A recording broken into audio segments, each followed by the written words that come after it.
Ambassador Kethvaros stood at the observation window of his ship and watched the human colony world grow larger. The planet was called New Helsinki. It was a cold world with gray oceans and white clouds. From space, it looked peaceful, but Kethvaros knew that peace would not last much longer. He was a Valorian. His species had evolved from insects on a warm jungle world thousands of light years away. He stood tall on 4 legs, and his body was covered in a hard shell the color of dark bronze. His 2 large eyes could see in many directions at once. He had served the Galactic Concord for 60 years. He had seen 12 wars between different species. He had helped end all of them. This would be his 13th war. But this one was different. This war was between humans. The Galactic Concord was an alliance of over 4,000 worlds. It had existed for 10,000 years. It kept peace between species. It made sure that wars were fought fairly and ended quickly. When 2 species disagreed, the Concord would step in. It would negotiate. If negotiation failed, it would send observers to watch the fighting. If the fighting became too terrible, the Concord would send its peacekeeping fleet to stop it. Humans had joined the Concord 300 years ago. They were a young species. They had only discovered faster-than-light travel 4 centuries before that. The Concord did not think much of them. Humans were small. They were soft. They lived short lives. They seemed to spend most of their time arguing with each other. Now, 2 groups of humans were about to go to war. The Terran sovereignty controlled Earth and the inner colonies. The Outer Rim Coalition controlled the distant settlements near the edge of human space. They were fighting over mining rights in something called the Kepler Belt. It was a small matter. Kethvaros expected the war to last a few weeks at most. His shuttle landed at the capital city of New Helsinki. A group of human soldiers waited for him on the landing pad. They wore gray uniforms and carried weapons at their sides. Their faces showed no emotion. Kethvaros found this strange. In his experience, soldiers from species about to go to war were usually nervous or excited. These humans looked calm, almost bored. A woman stepped forward to greet him. She was older, with gray hair cut short and a face marked by old scars. Her uniform had many decorations on it. "Ambassador Kethvaros," she said. "I am General Yuki Tanaka. Welcome to New Helsinki." "Thank you, General," Kethvaros replied. His translator device turned his clicking sounds into human words. "I am here on behalf of the Galactic Concord. We wish to help resolve this dispute before it becomes violent." General Tanaka smiled. It was a thin smile that did not reach her eyes. "That is kind of you, Ambassador, but we do not need your help." Kethvaros was surprised. No species had ever refused Concord mediation before. "General, surely you understand that war is not the answer. The Concord has resolved thousands of disputes peacefully. We have methods. We have experience. Whatever the Outer Rim Coalition wants, we can find a compromise." "I am sure you can," the general said. "But we do not want a compromise." "Then what do you want?" The general's smile faded. "We want to win." Kethvaros did not understand. Winning and compromise were the same thing in Concord philosophy. A war was won when both sides agreed to stop fighting. The side that got more of what it wanted had won more. The side that got less had won less. But both sides won something. That was how civilized species resolved their differences. "General," he said carefully, "the Concord must insist on at least observing the conflict. It is our duty to document all wars between member species. We must ensure that the laws of proportional conflict are followed." General Tanaka looked at him for a long moment. Something passed across her face. Kethvaros could not read human expressions well, but it almost looked like pity. "You are welcome to watch, Ambassador," she said finally. "But I would recommend staying on your ship." Before Kethvaros could ask what she meant, alarms began to sound across the city. Red lights flashed on the buildings around the landing pad. The soldiers around General Tanaka suddenly moved with purpose. They spoke quickly into communication devices. Their calm faces became hard and focused. "It has begun," General Tanaka said. She turned and walked toward a waiting vehicle. "Good luck, Ambassador." Kethvaros hurried back to his shuttle. His pilot, a young Valorian named Thesic, was already warming up the engines. "Ambassador, you need to see this," Thesic said as Kethvaros climbed aboard. The shuttle's tactical display showed a map of human space. Red dots represented Terran sovereignty forces. Blue dots represented Outer Rim Coalition forces. As Kethvaros watched, the dots began to move. And they moved everywhere. Kethvaros stared at the display. He had seen many wars begin. Usually, two fleets would meet in a single location. They would fight. One would win. Then negotiations would begin. It was simple. It was clean. It was civilized. This was not that. Both human factions had launched attacks in 17 different star systems at the same time. 17. That was not a war. That was chaos. How could anyone command forces spread across such a vast area? How could anyone keep track of so many battles at once? There must be a mistake, Kethvaros said. Check the sensors. I have checked them 3 times, Ambassador. The data is correct. More red and blue dots appeared on the display. Ground forces landing on colony worlds. Small attack ships raiding supply lines. Missiles launching toward space stations. Everywhere Kethvaros looked, humans were killing humans. Ambassador, Thesic said quietly. I am reading civilian communication traffic from both sides. What are they saying? Thesic hesitated. They are not afraid, Ambassador. They are not calling for peace. They are. He paused, searching for the right word. They are celebrating. Kethvaros felt something cold settle in his stomach. He had served the Concord for 60 years. He had seen 12 wars. He had helped end all of them. He had always believed that deep down, all intelligent species wanted peace. Now, watching the human display light up with more and more death, he was not so sure. His communication device buzzed. A message from the Concord High Council. They wanted a report. They wanted to know what was happening. They wanted to know when the fighting would stop. Kethvaros looked at the tactical display. More dots appearing every minute. More ships. More soldiers. More weapons. The humans were not slowing down. They were speeding up. He began composing his reply to the council. He wrote one word, then deleted it. He tried again. Deleted again. How could he explain what he was seeing? How could he make the council understand something he did not understand himself? Finally, he wrote a simple message. The situation is unlike anything in Concord records. I recommend sending more observers. Many more. He sent the message and returned to watching the display. Somewhere out there, humans were dying by the thousands. And somewhere out there, General Yuki Tanaka was smiling her thin smile. Kethvaros had a terrible feeling that this war would not last a few weeks. He had a terrible feeling that this war would teach the Galactic Concord something new about the universe. He was right. 3 weeks had passed since the war began. Kethvaros had not slept properly in all that time. Every time he closed his eyes, he saw the tactical display burning with red and blue dots. Every time he tried to rest, another report would arrive describing something new and terrible. He was no longer on his ship. The Concord had ordered him to embed with the Terran sovereignty forces, to observe them up close. So now he lived on a military cruiser called the Iron Will. He ate human food, which was strange and sometimes unpleasant. He walked human corridors, which were too narrow for his 4-legged body. He watched human soldiers prepare for battle after battle after battle, and he tried to understand what he was seeing. He failed every day. The first thing that confused him was the factories.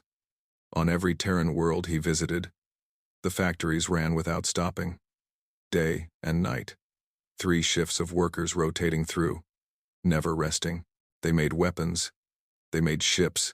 They made ammunition. They made uniforms and medical supplies and food packages. Everything was for the war. Do your workers not need rest? Kethvaros asked a Terran officer one day. The officer, a thin man named Captain Rodriguez, laughed at the question. They rest when their shift ends. Then the next shift begins.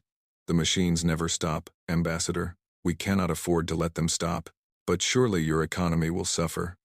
Your civilian industries, there are no civilian industries right now. Captain Rodriguez said, everything is for the war. Every factory, every worker, every resource. This is what we call total mobilization. Kethvaros had never heard of such a thing.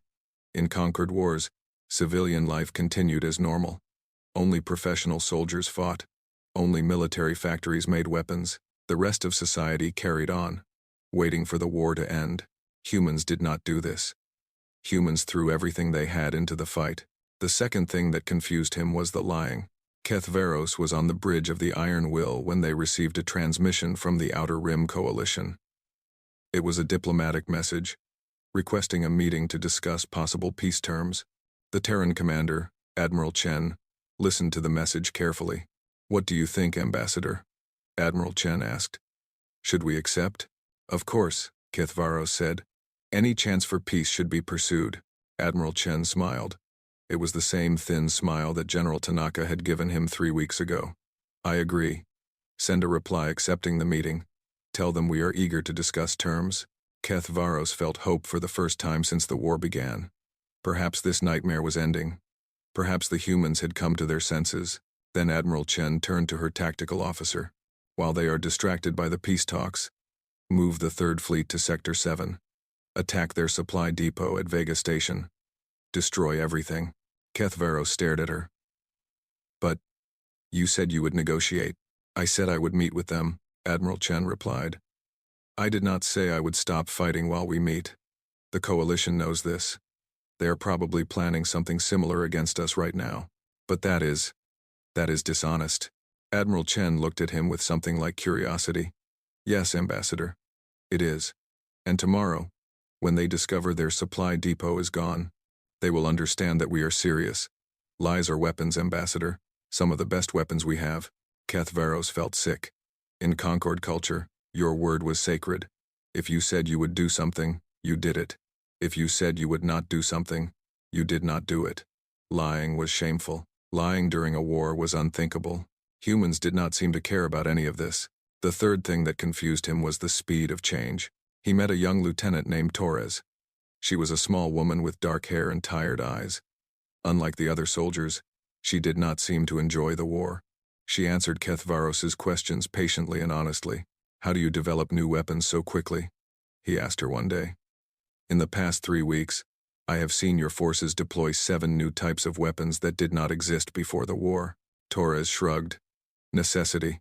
When something doesn't work, we try something else. When someone has an idea, we test it. If it works, we use it.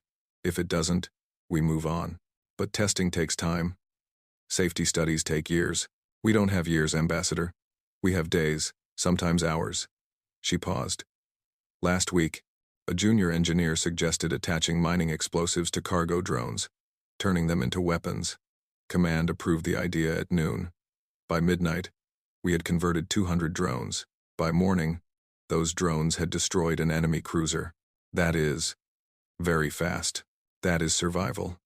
Torres looked at him with her tired eyes. "Ambassador, I know this must seem insane to you, but you have to understand something. We are not fighting to resolve a dispute. We are fighting to break the enemy's will to continue. Those are 2 very different things." Kithvaros did not understand the difference. He asked her to explain. Torres thought for a moment. "In your wars, you fight until both sides agree on a solution. The fighting is just pressure, a way to make the other side negotiate." Yes, that is correct. Human war is not like that. We fight until one side cannot fight anymore, until they have lost so many soldiers, so many ships, so many cities that they simply give up, until the pain of continuing is greater than the pain of surrender." She paused. "We are not trying to convince the coalition that our position is reasonable. We are trying to make them suffer until they break." Kithvaros felt the cold feeling in his stomach again. "And they are trying to do the same to you." "Yes. So this war will continue until one side breaks?" "Yes." "How long will that take?" Torres smiled. It was not a happy smile. "Could be months. Could be years. Could be decades. We have fought wars that lasted 100 years, Ambassador. Wars where the great-grandchildren of the original soldiers finished what their ancestors started." That night, Kithvaros sat alone in his quarters and wrote a report to the Concord Council. He tried to explain what he had learned. He tried to describe the total mobilization, the lying, the constant innovation, the endless determination. He wrote about what Torres had told him, about breaking the enemy's will, about wars that lasted generations, about suffering as a strategy. The council's response came the next day. It was short and confused. They asked him to clarify his report. They said that what he was describing was impossible. No intelligent species would wage war the way he described. There must be some mistake. Kithvaros looked out the window of his quarters at the stars. Somewhere out there, humans were dying by the tens of thousands. Somewhere out there, factories were running day and night to make more weapons. Somewhere out there, Admirals were telling lies and engineers were inventing new ways to kill. He wrote back to the council with a single sentence: "Come and see for yourselves." They would, and they would regret it. 4 months had passed. The war showed no signs of slowing down. If anything, it was growing worse. Kethvaros had been reassigned to a neutral Concord monitoring station orbiting Titan, one of the moons of a gas giant in the human home system. From there, he could watch the war without being directly involved in it. He was grateful for the distance. What he had seen on the Iron Will still gave him nightmares. The war had evolved. That was the word the humans used. Evolved. Like a disease becoming stronger, both sides had begun using weapons that would be considered crimes in any Concord conflict. The Terran sovereignty had deployed a new technology that could trigger solar flares. They aimed it at 3 coalition agricultural worlds. The flares bathed the planets in deadly radiation. 2 million civilians had to evacuate in panic. 12,000 did not make it out in time. The coalition's response was worse. Much worse. 3 years before the war began, the coalition had sent medical teams to Terran worlds. They called it a humanitarian mission. They gave vaccines to millions of Terran citizens. The vaccines were real. They worked. They saved lives. But they also contained something hidden, a genetic marker that attached itself to the DNA of everyone who received the vaccine. The marker was harmless. It did nothing, until 4 months into the war, when the coalition released a bioweapon designed to target that specific marker. Everyone who carried the marker became sterile, unable to have children. 23 million Terran citizens lost the ability to reproduce in a single day. When Kethvaros learned about this, he did not sleep for 3 days. The planning, the patience, the cruelty. The coalition had prepared this weapon years before the war started. They had poisoned their enemies while smiling and calling themselves friends. And the Terrans were not innocent either. Kethvaros discovered that both sides had spies everywhere, agents who had lived among the enemy for decades. Some had married, some had raised children, some had become respected members of their communities. All of them were waiting for orders to betray everything and everyone they knew. The Concord Council watched all of this with growing horror. They sent message after message to both sides, begging them to stop, begging them to negotiate, begging them to remember that they were supposed to be civilized beings. Both sides ignored the messages. Finally, the council made a decision. They would intervene directly. They would send the peacekeeping fleet. Admiral Thesak of the Mordroth species was chosen to lead the mission. The Mordroth were ancient beings made of living crystal. They had been part of the Concord since its founding. They had never lost a battle. Admiral Thesak was given 200 warships. It was the largest peacekeeping force in Concord history. It was meant to be a message, a show of overwhelming power. No species had ever defied a Concord peacekeeping fleet. The mere sight of those ships was usually enough to end any conflict. Kethvaros watched from the Titan station as the fleet arrived in human space. The ships were beautiful. Their crystalline hulls caught the starlight and scattered it in rainbow patterns. They moved with perfect precision, arranged in formations that had not changed in 5,000 years. Admiral Thesak broadcast his ultimatum on all frequencies. Attention, human forces. By order of the Galactic Concord, you are commanded to cease all hostilities immediately. You have 1 standard rotation to comply. Failure to comply will result in forceful intervention. This is not a request. This is a command. Kethvaros held his breath. Surely the humans would listen. Surely they would see that they had no choice. The conquered fleet was larger than both human fleets combined. Resistance would be suicide. The response came within minutes. Not words. Ships, both human fleets changed course. The Terrans and the Coalition. Enemies who had been killing each other for 4 months. They stopped fighting each other. They turned, and they moved toward the Concord fleet. Together, Kethvaros could not believe what he was seeing. They are cooperating? The Concord officer next to him, a 6-armed Thessian named Vorak, was equally stunned. This makes no sense. They were at war. They were destroying each other. Why would they? The answer came as weapons fire. The human ships opened fire on the Concord fleet. Both sides, Terrans and Coalition, fighting together as if they had planned this for years. Their attacks were coordinated. Their tactics were complementary. The Terrans struck from the front while the Coalition hit from the sides. They shared targeting data in real time. They covered each other's weaknesses. The Concorde fleet had expected to intimidate, not to fight. They were not prepared for this. They were not prepared for anything like this. Admiral Thesic's voice came over the communication system. He sounded confused, frightened. All ships, defensive formation, return fire, repeat, return fire. It did not matter. The humans were faster, more aggressive, more willing to take risks. Concorde ships exploded one after another. The beautiful crystalline hulls shattered into millions of glittering pieces. The rainbow light became the light of death. The Battle of Titan lasted 6 hours. At the end, 192 Concorde ships were destroyed. Admiral Thesac's flagship was the last to fall. His final transmission was recorded and sent to the Concorde Council. "They fight like they have nothing to lose," he said, his crystal voice crackling with damage. "They fight like dying is acceptable. We made a mistake. We made a terrible mistake. They are not like us. They are not." The transmission ended in static. 8 Concorde ships survived. They fled at maximum speed. They did not stop running until they were outside human space. Kethvaros watched it all from the Titan station. He watched the Concorde fleet die. He watched the 2 human fleets float among the wreckage, victorious, and then he watched them turn on each other again. Within an hour of destroying the peacekeeping fleet, the Terrans and the Coalition resumed their war. They fought among the debris of Concorde ships. They killed each other while the bodies of crystalline Mordrath drifted past their viewports. Lieutenant Torres had told him the truth. Human war was about breaking the enemy's will. But she had not told him everything. Human war was also about something else. Something deeper. Something that Kethvaros did not have a word for in his language. Humans did not want outsiders in their wars. Their wars were theirs. Private. Sacred. Almost. They would unite to destroy anyone who tried to interfere, and then they would go right back to killing each other. The cold feeling in Kethvaros's stomach had become a permanent part of him now. He understood something that the Concorde Council did not yet understand. This was not just a war. This was a glimpse into the human soul, and it was terrifying. He began writing his report to the Council. It would be the most important document of his life. It would change the Concorde forever. It would create a new law, a new rule, a new understanding of the universe. But first, he had to find the words to describe what he had seen.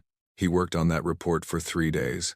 When he finally sent it, he felt empty, hollow, like something had been taken from him that would never come back.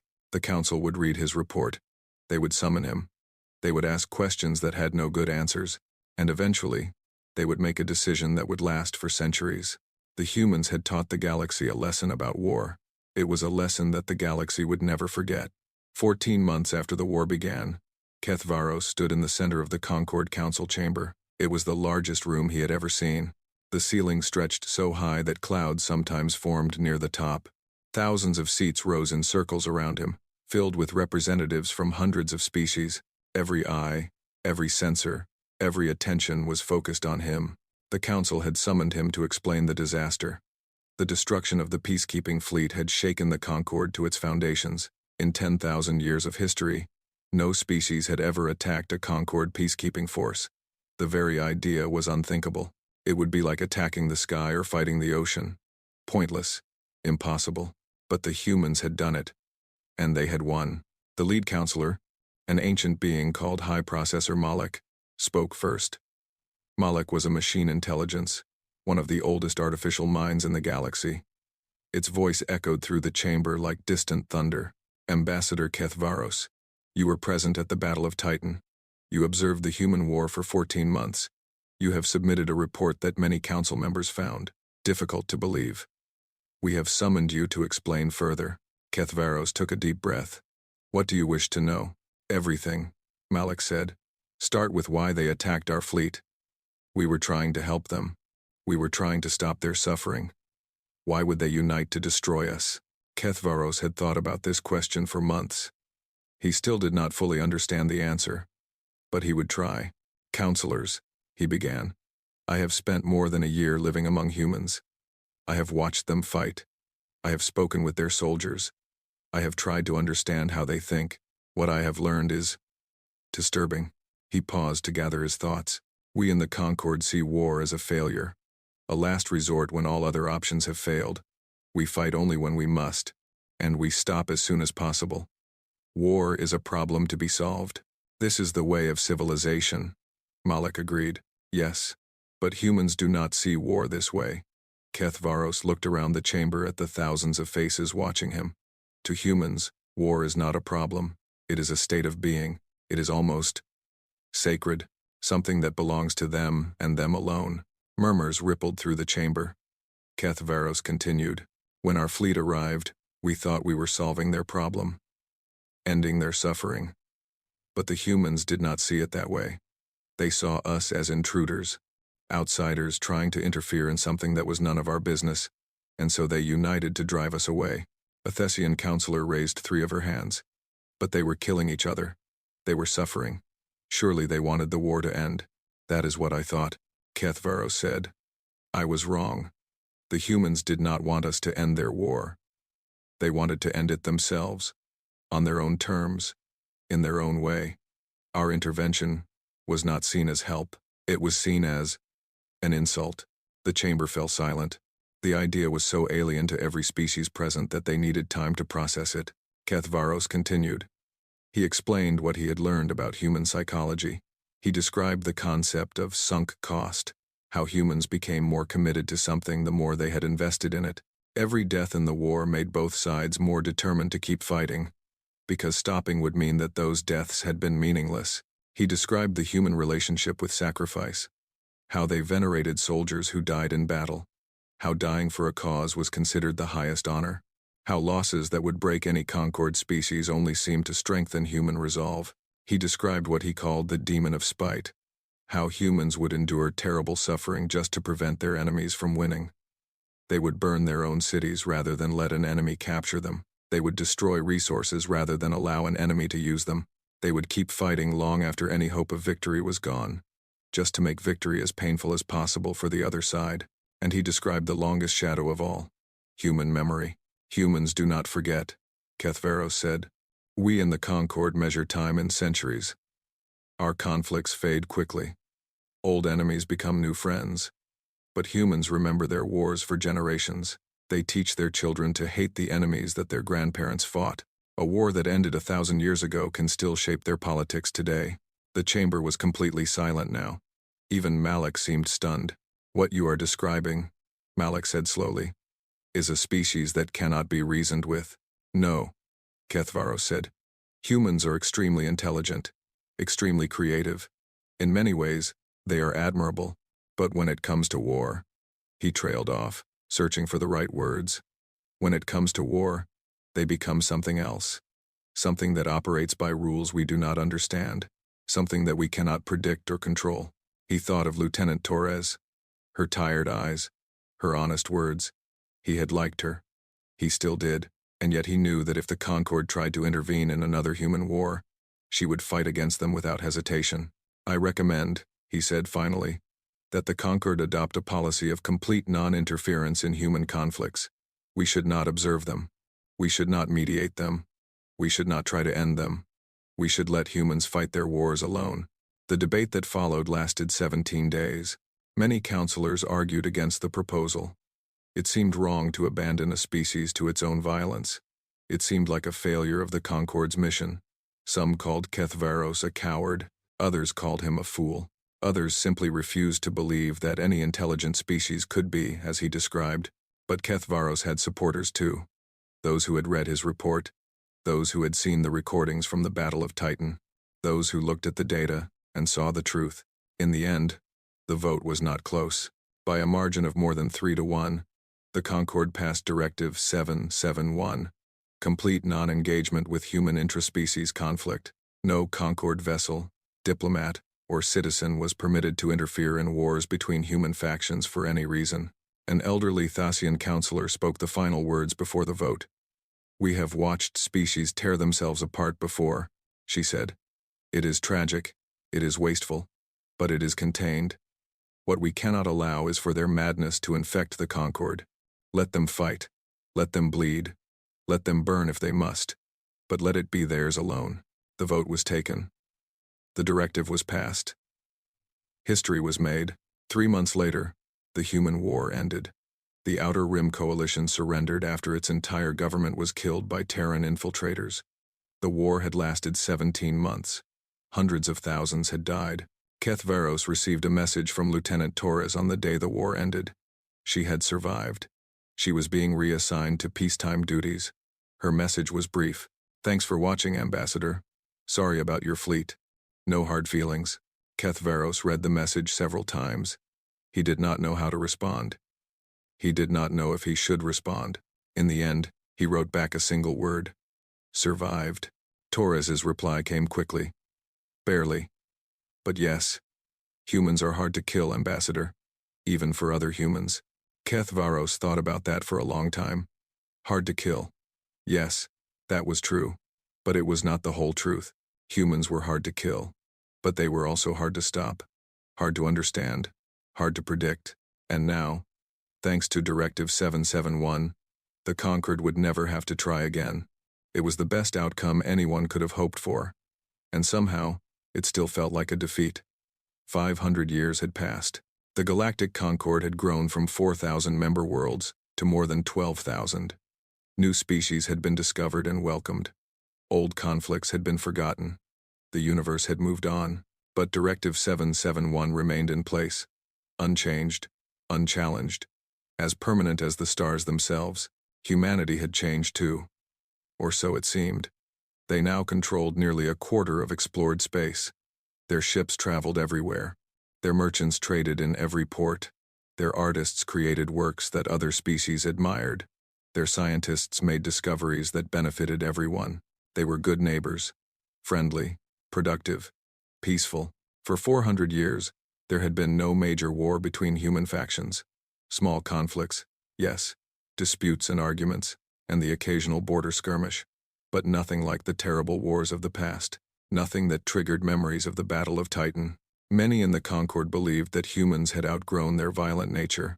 They had matured, evolved, become civilized. Perhaps, some whispered, it was time to reconsider Directive 771. One of those who believed this was a young Yithkari diplomat named Sereth. Her species had joined the Concord only 50 years ago. They were insectoid, like the Valorians, but smaller and more delicate. Their compound eyes glittered with curiosity. Their minds were quick and eager. Sereth had been assigned to study human culture. She had spent 3 years living among them. She had attended their festivals, learned their languages, studied their art. She had come to admire them, to like them, and she did not understand why the Concord still treated them like dangerous animals. At a diplomatic reception on the conquered homeworld, she saw an opportunity. An ancient Valorian was attending. His name was Kethvaros. He was a legend, the last survivor of the Titan massacre, the ambassador whose testimony had created Directive 771.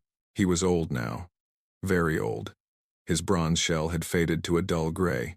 He moved slowly on his 4 legs, but his eyes were still sharp, still watchful. Sereth approached him carefully. She introduced herself. She asked if they could speak privately. Kethvaros agreed. He seemed amused by her youth and enthusiasm. He led her to a quiet garden attached to the reception hall. They sat among flowers that had been imported from 100 different worlds. "You want to know about the humans?" Kethvaros said. It was not a question. "Yes." Sereth leaned forward eagerly. "I have studied them for 3 years. They are creative and passionate. They are generous and kind. I do not understand why we still fear them." Kethvaros was silent for a long moment. When he spoke, his voice was soft. "What do you know about the Sol Centauri War? The war you observed? I know it was terrible. I know many people died. But that was 500 years ago. Surely humanity has changed since then. Has it?" Kethvaros reached into a pouch on his side and withdrew a small device. "I carry this with me always. It contains recordings from that war. Not the official records, the ones that are too disturbing to be shown publicly." He activated the device. A holographic display appeared in the air between them. Sereth watched, and her admiration for humanity began to die. She saw soldiers laughing as they burned villages. She saw commanders ordering attacks on hospitals.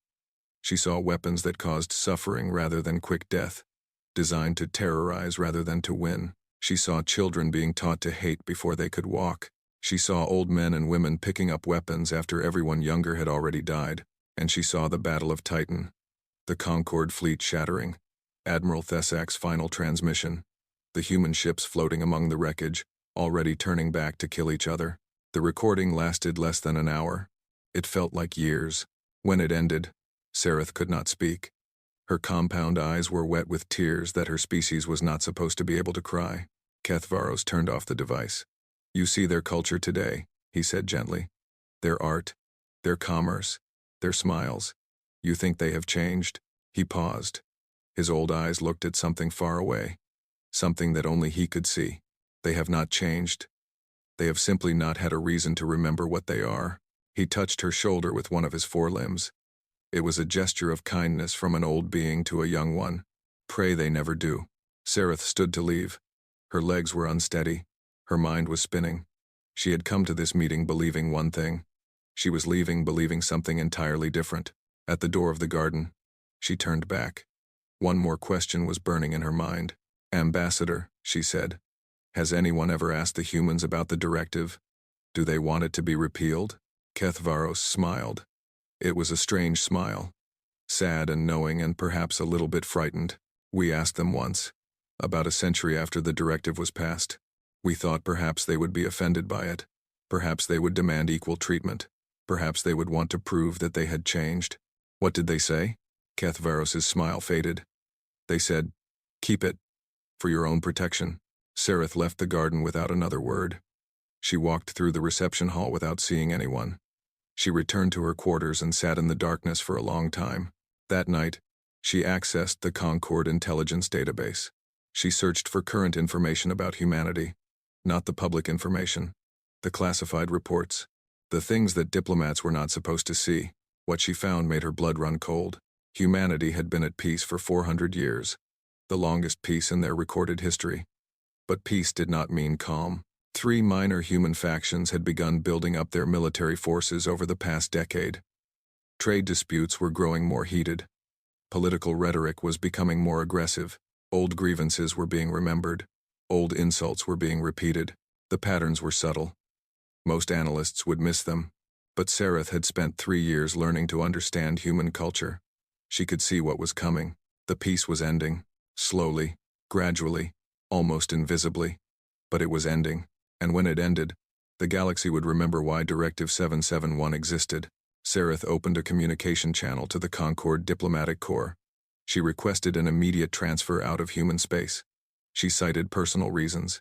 She did not explain further. The request was approved within 1 hour. Normally, such requests took weeks to process. But someone in the Diplomatic Corps had seen the same intelligence reports that Sareth had seen. Someone understood why she wanted to leave. As she packed her belongings, Sareth thought about the humans she had known, the artists and merchants and scientists, the smiling faces and the warm handshakes. She had liked them. She still did. But now she understood something that she had not understood before. The smiles were real. The kindness was real. But beneath all of it, something else was waiting. Something old and patient and terrible. The humans knew it was there. They lived with it every day. And they had warned the Concorde about it 500 years ago. Keep the directive, for your own protection. Sareth's shuttle left the Concorde homeworld the next morning. She did not look back. She did not say goodbye to her human friends. Some things were better left behind, and some truths were better left unspoken. The directive would remain in place, not because the Concorde was afraid of humans, but because the humans themselves had asked for it, because they knew, better than anyone else in the galaxy, what they were capable of when they went to war.